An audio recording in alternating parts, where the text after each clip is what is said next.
मुसलमान हमारे मंदिर की जमीन को अपना बता रहे हैं।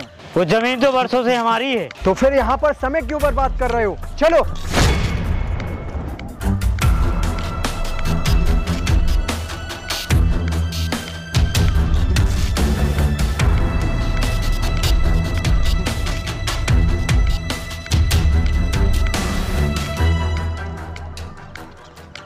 अरे कहाँ चल दिए? दुआ तो कर लो।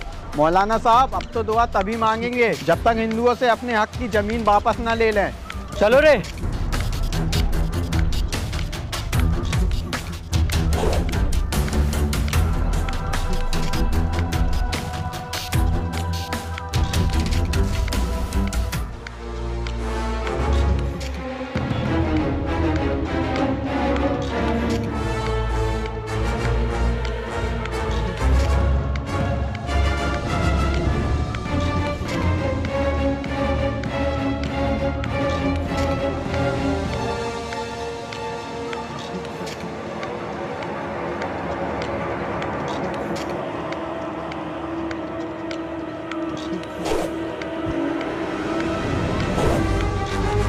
सुनने में आया है इस जमीन को तुम लोग अपना बता रहे हो।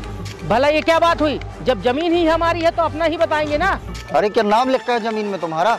नाम तो हमारा इस गांव में भी नहीं लिखा। तो क्या ये गांव हमारा नहीं है? फालतू बातें मत बनाओ। ये जमीन बरसों से हमारी है, आज अचानक से तुम्हारी हो गई। लो सुन लो इनकी बात। इस जमीन को तो हम परसों से इस्तेमाल कर रहे हैं। ये तुम्हारी कब से बरसों से हो गई? वाह, चंद लकड़ियां तुमने क्या जमीन में रख दी? ये जमीन तुम्हारी हो गई। अब इसका फैसला तो पंचायत में ही होगा। हाँ तो फिर करो पंचायत, हमें किस बात का डर है। चलो रे।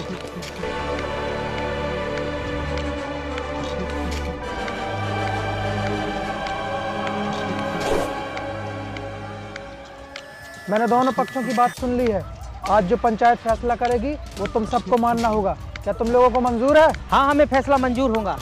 तो मुस्लिम भाइयों, आप सबूत के तौर पर किसे बुलाना चाहोगे?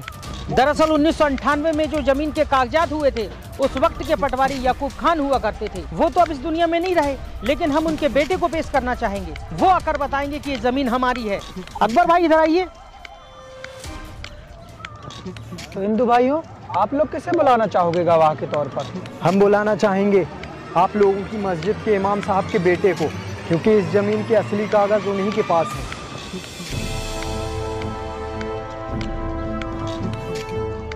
भाईजान मुबारक हो, अब तो अपनी जीत पक्की है, क्योंकि यह भी अपना आदमी है। देखिए सरपंच जी, मेरे आज इस फैसले से कोई नाराज़ होगा या कोई खुश होगा, क्योंकि मैं इंसानों को नहीं अल्लाह को राज़ी करना चाहता हूँ। इस्लाम मुझे ये सिखाता है कि मैं सच के रास्ते पर चलूँ, और सच ये है कि ये ज़मीन हिंदू भाइयों की है और इसके पेपर मेरे घर पर रखे हुए हैं। आप लोग चाहो तो देख लो। बस करो इमाम साहब, पागल हो गए हो क्या? बस, हमें इमाम साहब के बेटे के ऊपर यकीन है। ना तो ये झूठ बोलते हैं, ना इनके वालिद झूठ बोलते थे। मरते वक्त मेरे वालिद साहब ने मुझे ये बात बताई थी। उस वक्त फिरोज भाई के भाई इस ज़मीन को हड़पना चाहते थे। आज तक हमारे गांव में कभी हिंदू मुसलमान की लड़ाई नहीं हुई, सभी मिलकर रहे हैं। तो फिर आज हम कैसे छोटे से जमीन के टुकड़े के लिए लड़ाई होने देंगे? मौलाना साहब, आज आपने साबित कर दिया कि आज आपके इस फैसले से कुछ चंद मुसलमान तो हार गए, लेकिन इस्लाम जीत गया। अरे भाइयों में हार जीत कैसी? सब एक ही गांव के तो हैं, सब एक साथ मिलकर त्योहार मनाते हैं। चलो एक दूसरे के गले मिलो।